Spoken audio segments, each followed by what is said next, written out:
성경 말씀 보시겠습니다. 성경 말씀은 구약 성경 시편 60편 말씀입니다. 페이지수로 845쪽에 있는 말씀 시편 60편 1절 말씀부터 12절까지 우리 다같이 말씀을 교독하겠습니다. 시편 60편입니다. 제가 먼저 1절이 있습니다. 하나님이여 주께서 우리를 버려 흩으셨고 분노하셨사오나 지금은 우리를 회복시키소서. 주께서 땅을 진동시키사 갈라지게 하셨사오니 흙틈을 비우소서. 땅이 흔들리리이다.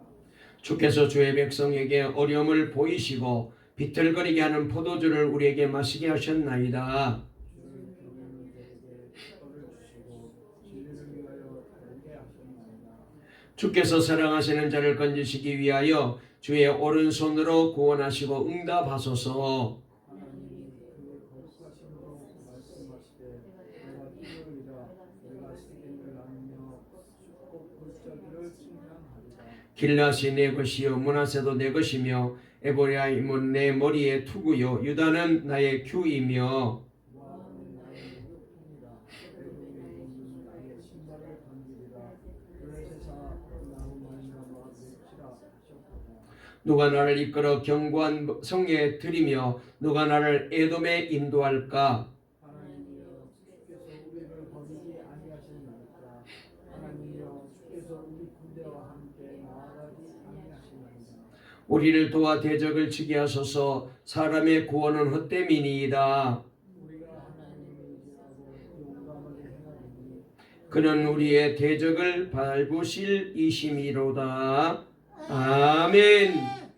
자, 그 옆에 우리 60이라는 숫자 옆에 다윗이 이렇게 작은 글씨로 되어 있는 이제 괄호 안에 있는 글자를 우리 한번 다시 읽어보겠습니다. 시작. 다윗이 교훈하기 위하여 지은 믹담 인도자를 따라 수산 에롯에 맞춘 노래. 다윗이 아람 나하라임과 아람 소바와 싸우는 중에 요압이 돌아와 에돔을 소금 골짜기에서 쳐서 12,000명을 죽인 때에 그랬어요. 이 사실을 조금 기억하시고 오늘 말씀을 들으면은 이 시편 내용이 어떤 내용인지 이해가 되시고 기억이 되시리라고 믿습니다. 할렐루야. 네, 오늘 또 예배 오신 여러분들 또 영상으로 들어오셔서 예배 드리는 모든 분들에게 하나님의 은혜와 축복이 넘치게 될 줄 믿습니다. 우리 앞뒤 좌우에 있는 분과 인사 나누실까요? 오늘 또 은혜 받게 되시기를 바랍니다. 하나님 만나는 복된 예배가 되세요. 하나님이 우리를 사랑하십니다. 설교 제목 한번 따라해 보실까요? 하나님이 다 하셨습니다. 오늘 이 제목으로 말씀을 드릴 때에 큰 은혜가 임할 줄 믿습니다. 단풍이 많이 무르익어서 그래서 아마 오시면서도 기분이 좋으셨을 터인데 그래서 단풍 놀이 가신 분들이 계시는지 오늘 빠지신 분들이 많이 계셔서 조금 그렇습니다만 그러나 오늘 이 시간 주님이 은혜 주실 줄 믿습니다. 여러분 우리가 잘 아는 유명한 작곡가 핸델은 어릴 때부터 음악적인 재주가 참 많고 그리고 사람들이 말하기를 이 핸델을 두고 자 신동이다 그렇게 정말로 얘기할 정도로 그렇게 음악적인 재주가 어릴 때부터 뛰어났다고 합니다. 그의 아버지는 이 핸델이 법학을 공부해서 변호사라든지 법률 이제가가 되기를 원했지만은 그러나 핸델은 아버지의 이 기대와는 다르게 어릴 때부터 음악에만 관심을 많이 가지고 그렇게 열심히 음악을 좋아했답니다. 그래서 11살 때 아버지가 돌아가셔가지고 살림이 어렵게 되었지만 그래도 어머니는 이 아들이 음악을 잘할 수 있도록 지원해 주었고 그래서 이 어머니 덕분에 17살 때 벌써 고향 교회의 오르간 연주자가 되었고요. 작곡에서도 뛰어난 실력을 발휘하게 되었다고 합니다. 그러나 그의 생애는 엄청난 시련이 끝없이 이어졌습니다. 독일에서 영국으로 이민 왔을 때 작곡가들의 경쟁이 치열하여 늘 외톨이가 되고 따돌림을 당하는 그런 이제 아픔을 겪게 되었습니다. 또 때로는 청중들이 그의 연주에 모여들지 않아서 거듭거듭 많은 실패를 당하는 그런 때도 많이 있었습니다. 연주회를 열었지만 사람들이 오지 않았기 때문에 연주를 할 수가 없었죠. 그래서 참 낙심이 많이 되었습니다. 그러다 보니까 여러 번 돈 한 푼 없는 파산의 상태에 떨어질 때도 많이 있었다고, 빈털터리가 된 때도 많이 있었다고 합니다. 거기에다가 건강을 잃으면서 문제는 더 복잡해지게 되었대요. 뇌졸중 발작 증세가 일어나서 오른쪽 팔을 잘 쓸 수가 없게 되었고요. 뿐만 아니라 그 여파로 인하여 4개 손가락까지 쓸 수 없는 그런 지경에 이르게 되었답니다. 심지어 눈까지도 시력이 나빠져서 그래서 글씨도 잘 볼 수 없는 희미한 그런 눈이 되었다는 것입니다. 그래서 나는 이제 더 이상 이런 몸으로는 내가 음악 활동을 할 수가 없어. 그래, 이제 내가 이 음악을 그만둬야 되겠다. 의기소침해서 56살 나이에 은퇴를 결심하고, 그래서 그는 1741년 실망과 함께 자기 연민에 빠져서 모든 것을 포기하고 이제 마지막 고별 연주회를 가지게 되었대요. 그러나 그의 8월에 믿기지 않는 놀라운 일이 벌어졌어요. 부유한 친구가 한 사람이 있었는데 그 사람이 찰스 제닝스라는 사람인데, 이 사람이 이 핸델을 찾아와가지고 여보게, 자네의 음악적인 재능으로 성경에 나와 있는 예수 그리스도의 생애를 근거로 해서 작품을 하나 만들어 달라고, 작곡을 하나 만들어 달라고 특별하게 부탁을 하게 됩니다. 핸델은 그 부탁을 받고, 그래, 친구의 부탁이니까 한번 해보자. 그런데 이제 여러 가지로 부족하고 또 몸도 약하고, 그래서 그는 하나님께 기도하고 하나님께 이 문제를 가지고 매달릴 수밖에 없었습니다. 처절한 실패와 시련 가운데서 하나님께 도와달라고 매달릴 수밖에 없었죠. 그때 하나님께서 그에게 놀라운 영감을 주십니다. 그리하여 그는 마침내 24일 만에 260쪽짜리의 유명한 그 핸델의 메시아라는 기독교 불후의 명작을 만들어내게 된 것입니다. 여러분, 우리들의 주변에도 자기 재주와 능력을 믿고 교만하다가 거듭된 실패와 처절한 시련에 빠져있는 사람들을 우리가 종종 보게 됩니다. 희망을 잃어버리고 삶을 포기한 채 힘들게 살아가는 사람들이 많이 있습니다. 그러나 실망하고 좌절하고 삶을 포기할 수밖에 없는 고난의 막다른 골목에서 이 핸델처럼 주님 앞에 회개하고 겸손해지니까, 그리고 나는 아무것도 못합니다, 주님 도와주세요, 그래서 하나님께 도와달라고 기도하다가 하나님이 그 기도를 들으시고 하나님이 도와주셔서 기적같이 일어나 크게 되고 위대한 인생으로 바뀌어져서 많은 사람들에게 감동과 도전을 주는 그런 놀라운 얘기도 우리는 많이 보게 됩니다. 오늘 시편 60편이 바로 그런 메시지를 우리에게 주는 말씀이에요. 시편 60편은 다윗의 군대가 북쪽에 있는 암몬과 아람 동맹군과 싸우기 위해 북쪽에 가 있는 틈을 타서 이 에돔 군대가 이스라엘의 남쪽을 공격에 쳐들어와서 그래서 이스라엘 일부를 점령하는 일이 생겼어요. 다윗의 군대는 지금 북쪽 시리아 군대와 그 지역에 있는 여러 나라를 쳐서 정복하여 아주 기세가 등등해 있었습니다. 승리에 도취되어 마음이 들뜨고 높아져 있는 그런 상태였습니다. 사무엘하 8장 14절을 보면은 하나님께서 다윗이 어디로 가든지 늘 이기게 만들어 주셨대요.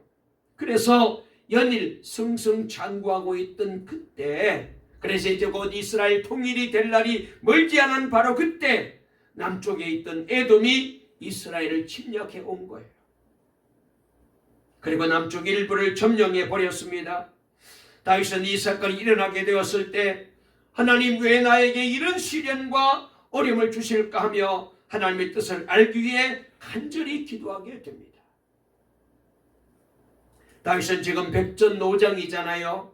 지금까지 전쟁 경험과 생각을 바탕으로 계산해 보니까 저 에돔과의 전쟁은 충분히 이길 수 있을 것으로 생각했었어요. 그러나 다윗은 자신의 경험과 판단을 다 내려놓고 자신에게 일어나는 이 사소한 변화에도 민감하게 반응합니다. 왜 이 전쟁에 우리가 패하게 되었을까? 그래서 이 문제를 하나님께 기도하고 있습니다. 여러분, 우리도 그렇잖아요. 우리도 다윗처럼 일상의 가장 작은 일까지도 하나님께 믿음으로 기도로 맡기고 먼저 하나님을 기억하고 하나님께 민감하게 반응하면 하나님이 은혜 주셔요. 하나님의 뜻을 찾아야 되죠. 그 뜻을 깨달아야 되는 것입니다. 여러분, 하나님께서 우리에게 어려움을 주시고 실패를 주시고 좌절을 주시고 고난을 당하게 하시는 것은 내가 자만하지 않게 하시기 위하여, 그래서 또한 깨어서 주님만 바라보고 의지하고 살게 하시기 위해서 깨어있으라, 그런 뜻으로 실패도 주시고 고난도 주시고 어려움도 주시고 그리고 병에 걸려서 힘들게도 하시는 거예요. 사람들은 좀 편안하면 곧바로 제일 먼저 나타나는 것이 바로 신앙생활이 나태해져요. 예배가 중요하게 여겨지지 않습니다. 기도가 우선이 아닙니다. 사람이 보이고 세상 일이 더 크게 보이고 그래서 자꾸 거기에 쫓아다나요. 신앙이 나태해진다는 것은 이미 그 영혼이 잠들어 있다는 증거가 되는 거거든요. 그래서 우리의 영혼이 잠들어 있을 때 하나님께서는 우리 영혼을 깨우기 위해서 고난을 사용하셔요. 이러한 고난 가운데 우리는 하나님만을 의지하게 되는 것입니다. 잘 나갈 때 더 조심하고 더 겸손하고 더 하나님께 매달리고 더 기도하고 주님을 높이고 주님 뜻대로 살아야 된다. 그걸 깨닫게 하기 위하여 그렇게 하시는 것. 우리를 낮추시는 것. 자, 한번 본문으로 돌아가서 다윗의 고백이 뭔지 한번 우리가 조금씩 살펴볼까요? 맨 먼저 우리가 생각해 볼 것은 육신을 의지하는 자를 하나님은 꺾으신다고 분명히 말씀해 주고 계셔요. 우리 한번 1절 말씀 한번 2절까지 읽어볼까요? 시작. 하나님이여, 주께서 우리를 버려 흩으셨고 분노하셨사오나 지금은 우리를 회복시키셔서 주께서 땅을 진동시키사 갈라지게 하셨사오니 그 틈을 기우소서 땅이 흔들림이니이다 그랬어요. 자, 저를 보세요. 여러분, 이 말씀을 조금 우리가 그냥 읽어버리게 되면 이해가 조금 안 돼요. 이게 무슨 뜻이냐. 여러분, 여기 땅이 갈라진다 그래서 이런 말씀이 나오는데 성경에도 보면 땅이 갈라지는, 지진이 나서 땅이 갈라지는 일이 있었습니다. 민수기 16장에 보면은 땅이 갈라져서 고라자손들이 원망하고 불평하다가 지도자 모세를 원망하고 지도자 아론을 원망하다가 하나님께서 세운 사람인데 저들은 그걸 못 본 거예요. 그래서 우리도 얼마든지 너희들처럼 잘할 수 있어 교만하고 대들다가 하나님이 저들에게 벌을 내리셨는데 뭐예요? 땅이 갈라져 가지고 그래서 고라자손들이 다 그 땅 속으로 매장당하는 큰 하나님의 무서운 심판이 있었습니다. 여기 땅이 갈라졌다는 말은 그때와 같이 진짜로 실제로 땅이 갈라졌다는 그런 말은 아닙니다. 다윗이 에돔이 쳐들어왔다는 얘기를 듣고 요압 장군을 시켜가지고 군대를 끌고 와서 저들과 싸우려고 보냈습니다. 요압이 군대를 거느리고 에돔을 치러 갈 때는 북쪽에서 아람 군대와 싸워서 큰 승리를 거두었기 때문에 자기들 힘으로 그런 줄 알고 굉장히 교만해 있었어요. 에돔 따위는 문제가 없다고 자만하다가 그만 이 전쟁에 처절하게 패배하여 군대가 뿔뿔이 흩어지게 되는 어려운 지경에 빠지게 됩니다. 그 상황이 마치 하나님께서 저들을 버리시고 흩으셔서 하나님이 분노하셔서 땅을 진동시키고 갈라지게 하는 것 같다라고 그렇게 표현한 거예요. 군대들이 패하여 질이 멸렬하게 흩어져 도망가는 것을 마치 땅의 기초가 무너져 갈라지는 것처럼 갈라지는 것처럼 시적으로 그렇게 표현한 거예요. 다시 틈을 끼워달라는 말은 하나님의 도우심으로 다시 군대를 모아 전쟁할 수 있도록 해달라는 그런 기도입니다. 이스라엘이 북쪽에서 승리한 것은 분명히 하나님께서 그 원수들 아람 군대를 부술 수 있도록 이스라엘 백성들에게 힘 주시고 군대에 힘을 주시고 그래서 하나님의 힘으로 이기게 된 것인데 저들은 자신들의 힘으로 그 전쟁을 이긴 것으로 그렇게 착각한 거예요. 그래서 우쭐하고 교만한 것입니다. 완전히 하나님의 은혜인데 하나님의 은혜를 저들은 잊어버렸어요. 그렇기 때문에 하나님이 보실 때는 요압처럼 자신의 힘만 믿고 하나님께 의지하지 않는 사람은 한번 꺾어져야 되는 거예요. 그래서 처음에는 에돔에게 완전히 짓밟히게 만들었어요. 여러분, 이것은 우리들의 신앙생활에 대한 하나의 그림자입니다. 가령 우리가 신앙생활을 해가는 과정에서 주어진 일을 열심히 잘해서 어떤 좋은 성과가 나타났을 때 자칫 잘못하게 되면 자신의 능력이나 자신의 재주나 자신의 열심으로 이 일을 해냈다라고 자만하기가 쉽잖아요. 내가 했어. 만일 그러한 마음을 가진다면 하나님 앞에 절대로 인정받을 수 없습니다. 제가 목회하면서 요 근래에 깨닫게 된 게 바로 그런 점입니다. 우리가 남이 가지지 못한 어떤 능력이나 재주나 어떤 일을 했다고 하면, 어떤 업적을 이루었다고 하면, 어떤 성공을 이루었다면 그것은 자기 자신의 의로 된 것으로 생각하고 자꾸 나를 드러내려고 그래요. 근데 우리는 뭐예요? 하나님의 은혜잖아요. 모든 것이 주님의 은혜이잖아요. 한번 따라해 보실까요? 모든 것이 하나님의 은혜입니다. 오늘 설교 제목대로요, 모든 것을 하나님이 다 해주셨습니다. 아멘. 근데 자꾸 나를 드러내요. 제가 얘기할게요. 제가 총회 고시위원이잖아요. 이번에 고시를 볼 강도사, 그러니까 목사 후보생들이 한 300명이 넘어요. 한 350명 가까이 된다 그래요. 그래서 이제 그 고시위원들이 11명인데 모여가지고, 고시위원들은 반드시 시험을 보려면 서류 심사도 해야 되고 그 다음에 논문도 써가지고 내야 되고 목사 자격이 있는지, 그 다음에 설교도 시켜봐요. 다 일일이 해봅니다. 그래서 시간이 많이 걸리고 면접하는 시간이 많이 걸려요. 강도도 하고 그래요. 그래서 이 논문 제목을 우리가 모여가지고 뭘로 정할까, 그 다음에 설교 제목은 뭘로 하고 본문은 어디서 할까.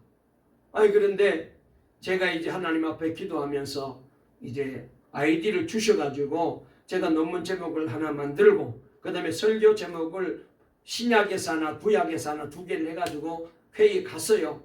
그래서 내가 먼저 이제 내용을 카톡으로 우리 고시위원 단톡방에 있어가지고 거기다가 올려놨는데, 고시위원장이 너무너무 좋다고 막 그렇게 얘기하시더라고요. 그리고는 그날 가서 회의했는데 목사님, 조 목사님이 아이디어를 잘 내주셔가지고 이게 제일 좋을 것 같다고 그걸 다 결정을 했어요.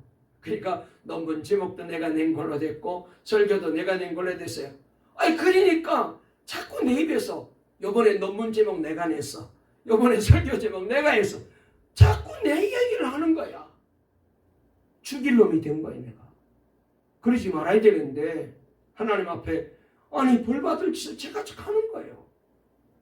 오늘 아침에 제가 세수를 하면서도 내가 다시는 이번에 논문 제목 내가 냈다고, 이번에 설교 제목 내가 냈다고 내가 그 말 하지 말아야지, 입을 꿰매야지, 막 그런 각오까지 했다니까요. 그게 인간이 그래요. 자꾸 자기가 뭐 조금 잘했으면은 그걸 자꾸 자랑해요. 내가 했다. 작년에도 사실은 제가 제목을 냈는데 그대로 받아들여졌어요. 이렇게 되니까 이게 교만이 오는 거예요. 한번 저를 향하여 얘기해 보세요. 목사님 조심해야 됩니다. 얘기해서 시작. 조심해야 돼요. 교만하면 안 돼요. 여러분, 성령으로 하지 않는 일은 하나님께서는 계산에 넣지 않아요. 아무리 훌륭한 일을 해도 하나님 앞에 인정을 못 받아요. 그래서 바울은 로마서 7장에서 오라 나는 곤고한 사람이로다 누가 이 사망의 몸에서 나를 건져내랴 라고 말했어요. 죽은 자는 아무것도 할 수 없다는 그런 뜻 아닙니까? 자기가 살아있다고 생각하니까 뭔가를 열심히 하려고 바등거리고 선을 행하고자 하는 마음이 있으나 그런 자신에게 죄의 법칙이 있다는 것을 발견한 것입니다. 그래서 난 죽었다고. 여러분, 우리가 잘 알고 있는 대로 우리는 예수님과 함께 십자가에 이미 죽은 사람입니다. 여러분, 내가 다른 사람들이 가지지 못한 어떤 재주나 능력이 있으면 우리는 은근히 그것을 자랑하면서 자신의 힘만으로 무슨 일을 잘 해보려고 하는 경향이 있습니다. 이 육신을 가지고는 절대로 하나님을 기쁘게 해드릴 수 없어요. 우리는 우리들의 옛사람이 이미 십자가에서 주님과 함께 죽었다는 것을 확실히 알아야 돼요. 자신을 십자가에 대해서 완전히 죽은 자로 여길 때에 아무것도 스스로 할 수 없고 자랑할 것이 없는 존재라는 것을 깨닫게 될 때에 주님을 의지하게 되잖아요. 하나님께서는 우리들에게 그 사실을 깨우쳐 주시기 위하여 패배를 맛보게 하시는 거예요. 그런데도 우리가 잘 못 깨달아요. 다윗의 군대가 에돔 군대에게 쓰라린 패배를 당하게 된 것도 하나님께서 저들을 낮추기 위한 한 방법이었던 거죠. 이런 사실을 통해서 우리들은 어떤 환경 속에서도 자기 자신을 믿지 말고 오직 하나님만을 의지하는 자세를 가져야 한다는 교훈을 얻게 되는 것입니다. 사랑하는 동광의 성도 여러분, 저와 여러분 모두는 육신을 의지하면 하나님이 꺾어버려요. 하나님이 버리셔요. 나를 자랑하게 되면 하나님이 더 이상 안 씁니다. 이제 다시 한번 저도 회개하고 여러분도 회개하고 철저하게 모든 것을 하나님이 하셨다라고, 성공했으면 하나님, 잘 됐으면 하나님, 복을 받았으면 하나님, 그리고 승리했으면 하나님, 모든 영광을 하나님께 돌리며 살아가는 저와 여러분 되시기를 주의 이름으로 축원합니다. 두 번째로 말씀을 볼까요? 하나님은 교만한 자를 낮추시는데 어떻게 낮추시는지 읽어볼까요? 3절 보겠습니다. 시작. 주께서 주의 백성에게 어려움을 보이시고 비틀거리게 하는 포도주를 우리에게 마시게 하셨나이다 그랬어요. 저에게 말씀을 보게 되면은 포도주는 신약으로는 예수님의 피를 상징하지만, 그러나 또 한편으로는 사람을 취하게 만들어서 정신을 못 차리게 한다, 그런 뜻도 가지고 있거든요. 요한계시록에 보면은 섞이지 않는 포도주로 마시운다는 말씀이 몇 차례 나오는데 이건 하나님의 심판을 말하는 겁니다. 요한계시록 16장 19절에 보니까 큰 성이 세 갈래로 갈라지고 만국의 성들도 무너지니 큰 성 바벨론이 하나님 앞에 기어가신 바 되어 그의 맹렬한 진노의 포도주 잔을 받으매 그랬습니다. 여기 진노의 포도주 잔을 받았다는 것은 피 흘리고 심판받는 광경을 말하는 거예요. 다윗은 아람을 완전히 쳐부수고 큰 승리를 거두었는데 그보다 훨씬 더 약한 군대인 에돔에게 완전히 패했을 때 이 사실을 깨달았어요. 그래서 하나님께서 포도주를 우리에게 주셔서 우리를 비틀거리게 했고 힘도 못 쓰게 했고 정신을 잃어버리게 만들었다고 표현한 것입니다. 안 그러면 진리가 없죠. 큰 군대도 이겼는데 이 조그만 군대야 정말 힘 안 들이게 이겨야 되는데 정신 못 차리게 만들어버렸다는 거예요, 하나님이. 여러분, 우리는 항상 좋은 일이 있을 때 늘 주의해야 돼요. 자신이 무슨 공을 세웠다든지 좀 잘한 일이 있어 사람들에게 칭찬받을 때 교만에 빠지지 않도록 주의해야 합니다. 하나님께 돌려야 할 영광을 가로채서 마치 자신이 무엇이 된 것처럼 착각하면 그 다음에 채찍이 빠를 수밖에 없어요. 교만한 자를 낮추기 위해서 하나님께서 그렇게 하시는 거예요. 다윗은 비록 어린 나이였지만 용감하게 나아가 골리앗 대장을 쳐 죽였고 나중에는 가나안 땅을 정복하는 위대한 업적을 세웠지만 다윗은 자신의 능력으로 그렇게 된 것이 결코 아닙니다. 하나님이 다윗을 기름 부어 능력을 주시지 않았더라면 그런 일을 할 수가 없었잖아요. 그래서 다윗은 깨닫게 된 거예요. 내가 교만했구나. 하나님의 능력으로, 하나님의 은혜로 내가 지금까지 골리앗도 이기고 나라도 세우고 나라의 이제 왕이 되었는데, 전장에도 이기게 되었는데 내가 나를 드러내고 군대 힘만 의지했구나 깨닫게 된 거예요. 여러분, 우리가 말이죠, 이렇게 하나님이 징계를 내리실 때 깨닫는 은혜가 중요해요. 깨닫지 못하면 버림받잖아요. 깨달아야 돼요. 다윗에게 우리가 본받아야 할 점이 바로 그 점입니다. 다윗은 자신의 죄를 책망했을 때 겸손하게 그것을 시인하고 진정으로 뉘우치는 마음을 가졌어요. 이스라엘의 다른 왕들은 선지자가 와서 자신들의 죄를 책망하면 악한 감정을 품고 그를 옥에 가두거나 심지어 죽이기까지 했습니다. 그래서 많은 선지자들이 왕에 의하여 죽임을 당한 것입니다. 그런데 다윗은 나단 선지자가 찾아와서 이제 바스바 사건으로 인하여 그를 책망할 때, 죄를 지적할 때에, 자기의 죄를 책망할 때에 그 자리에서 꿇꾸라져서 통곡하며 진심으로 회개했잖아요.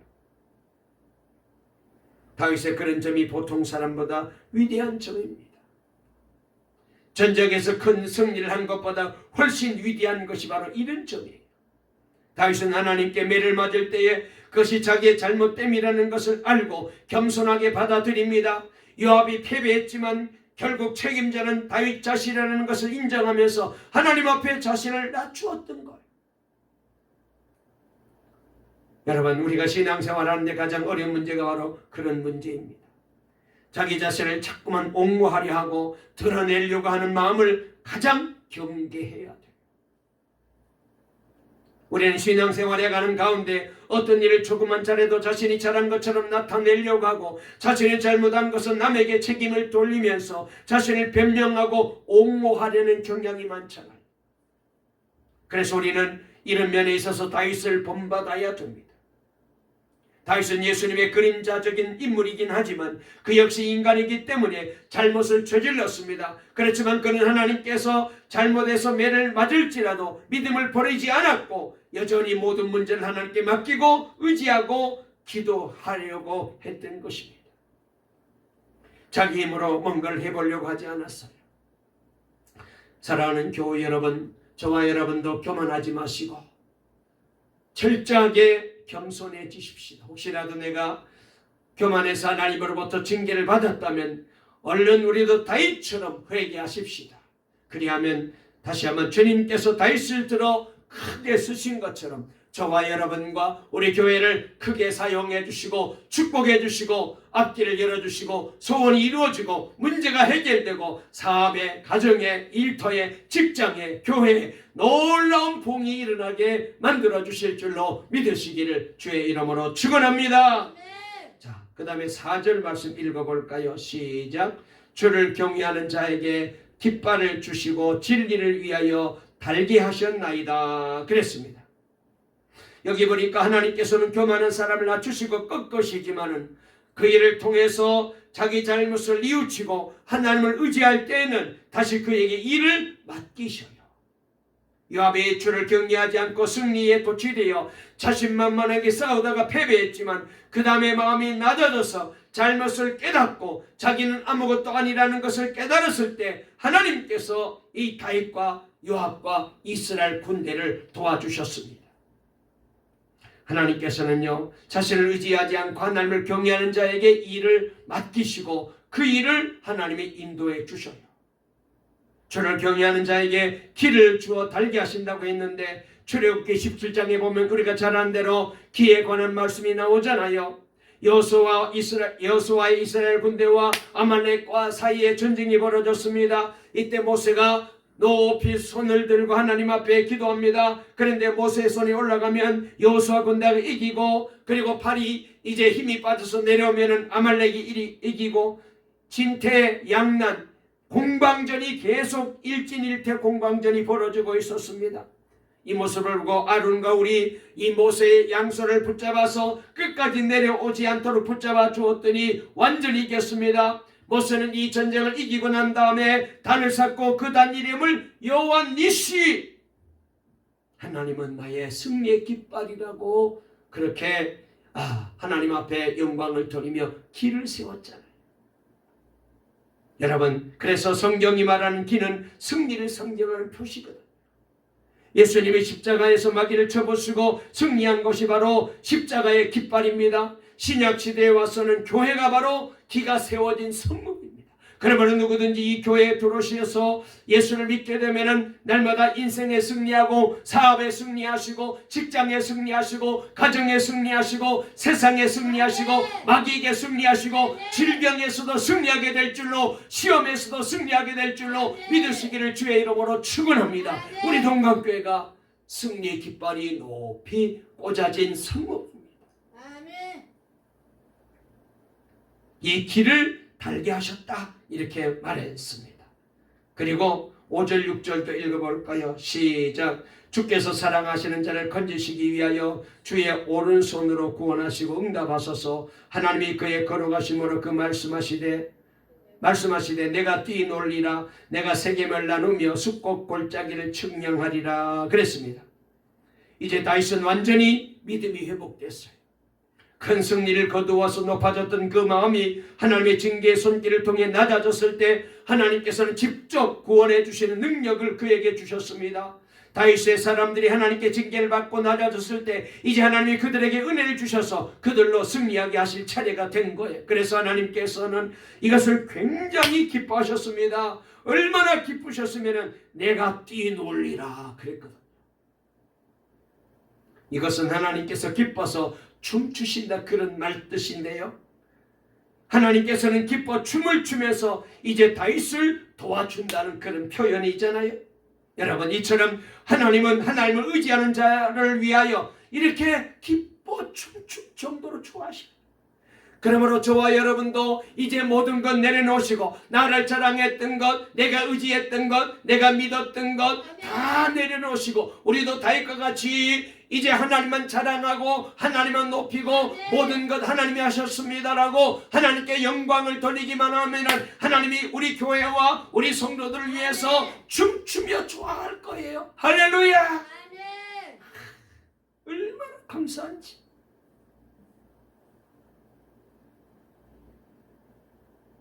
하나님은 겸손한 자에게 은혜 주시는데 굉장히 기뻐서 은혜 주신다고 말씀하시는 것이 바로 오늘 이 시편의 말씀이에요. 사람이 자기 자신을 믿는 것은 하나님께서는 가장 싫어해요. 한때 교만해져서 잘못 저지르고 징계를 받고 채찍을 맞았지만은 그들이 낮아졌을 때에 춤을 추며 기뻐하시면서 도우시는 거예요. 마지막으로 한 말씀만 더 읽고 말씀을 마칠게요. 9절부터 12절까지 조금 긴데 읽어볼까요? 마지막으로 읽겠습니다. 시작. 누가 나를 이끌어 경관성에 들어가며 누가 나를 에돔에 인도할까? 하나님이여 주께서 우리를 버리지 아니하셨나이까? 하나님이여 주께서 우리 군대와 함께 나가지 아니하시나이다. 우리를 도와 대적치게 하소서. 사람의 구원은 헛됨이니이다. 우리가 하나님을 의지하고 용감하게 행하려니 그는 우리의 대적을 밟으심이시미로다. 아멘. 할렐루야. 하나님께서는 자기 힘으로 전쟁하는 사람과는 동행하지 않아요. 마치 버리신 것처럼 하십니다. 자기 힘만 믿고 싸우려고 교만한 때에는 하나님이 같이 하지 아니하니까 아무리 힘이 있더라도 100사람이 도와도 안 돼요. 내 주변에 아무리 능력 많고 아무리 재주 있고 아무리 권세 있는 사람이 도와도 하나님이 버리시면 안 돼요. 그런데 하나님이 도우시면은 온 세상 사람이 달라들어서 나를 대적해도 반드시 이기게 만들어 주셔요. 그러므로 여러분, 이제는 나의 힘과 나의 재주와 나의 능력과 나의 강함을 내려놓고 하나님의 도우심을 믿고 담대하게 주님만 바라보고 어린 아기와 같이 주님만 의지하며 나아가십시다. 하나님이 그리할 때에 저와 여러분을 위하여 우리 교회를 위해서 싸워주실 것이고 승리의 길을 높이 꽂아 휘날리게 만들어 주실 줄 믿으시고 이 믿음으로 한 주간도 승리하며 살아가는 저와 여러분 되시기를 주의 이름으로 축원합니다. 축원합니다. 살아계신 하나님 감사합니다. 하나님이 다 하셨습니다. 그런데도 가끔은 나를 자꾸 드러내고 나를 자랑하려고 하고 내가 했다, 그거 내가 한 거야, 그렇게 자꾸 나를 교만하게 드러낼 때가 너무 많이 있었습니다. 용서해 주세요. 잘못했습니다. 교만했습니다. 어리석었습니다. 하나님의 은혜를 잊어버리고 산 것 용서해 주세요. 우리 동감교회 성도들 가운데 혹시라도 자꾸 나를 드러내고 나를 자랑했던 분이 계십니까? 내 주변에 있는 사람들이 든든하고 힘 있는 사람이라고 그 사람들을 의지하고 살았습니까? 용서해 주세요. 이제는 오직 우리 교회와 온 성도들이 이 종이 하나님이 다 하셨음을 인정하고 하나님만을 높이고 하나님만을 자랑하고 하나님께만 영광을 돌리며 나갈 때에 우리 하나님께서 기뻐 춤추며 우리 인생과 가정과 사업장과 직장과 일터와 우리 교회 위에 승리의 깃발을 높이 꽂아주시고 하나님이 춤추며 우리를 도와주실 줄 믿습니다. 이 승리의 삶을, 이 복된 삶을 살아가는 우리 교회와 성도들 다 되게 도와주실 줄 믿사옵고 예수님의 이름으로 기도 올리옵나이다. 아멘.